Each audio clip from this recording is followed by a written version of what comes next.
jungle. আসসালামু আলাইকুম। খবর পড়ছি আমি মোহাম্মদ আরিফুল ইসলাম খান।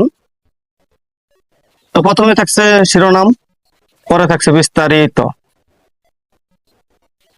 ইন্ডিয়া এবং পাকিস্তানের যুদ্ধ লাগছে, ভয়াবহ আবহাওয়ার খবর, আর খেলাধুলার খবর তো আছেই।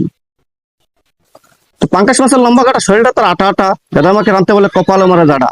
এটা আমার গপ্পের আলাপ না, মানে তো স্কিপ দেন গা। জুসনা রাতে সান মেয়ে ডডো করে কুত্তায় খের খায় বল দেবো বুকে। এটা আমার গপ্পের আলাপ না, এটা সবাই জানে। মোল্লাবাড়ির তল্লাবাস বিলাই বাতে ঠাস ঠাস, আমি ভাবলে নাকি এই সর্বনাশ। আচ্ছা বাদ দিলাম।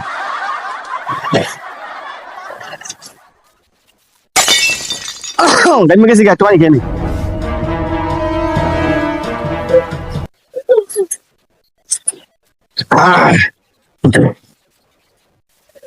ইন্ডিয়া এবং পাকিস্তানের মধ্যে যুদ্ধ লাগছে, ভয়াবহ হতে চলছে।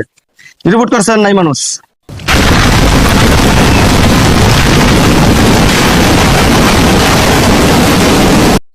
আজকের আবহাওয়ার খবর খুবই ভয়াবহ হতে যাচ্ছে। ঘূর্ণিঝড় হতেও পারে, নাও হতে পারে, মানে আবহাওয়া হচ্ছে। তো সাথে থাকছে খেলাধুলার খবর। অংশগ্রহণ করছে বাংলাদেশ ও পাকিস্তান, ও সাথে থাকছে সাউথ আফ্রিকা। আজকে বৃষ্টি হবে এবং খেলাধুলা বন্ধ থাকবে। পরবর্তীতে বৃষ্টি থামলে খেলাধুলার খবর দেখতে পারবেন বোয়া টিভির নিষ্পর্ধায়। अच्छा তো আজকের খবর এই পর্যন্ত। ठीक है। আমাদের সাথে থাকার জন্য আপনাদেরকে ধন্যবাদ। বুঝছেন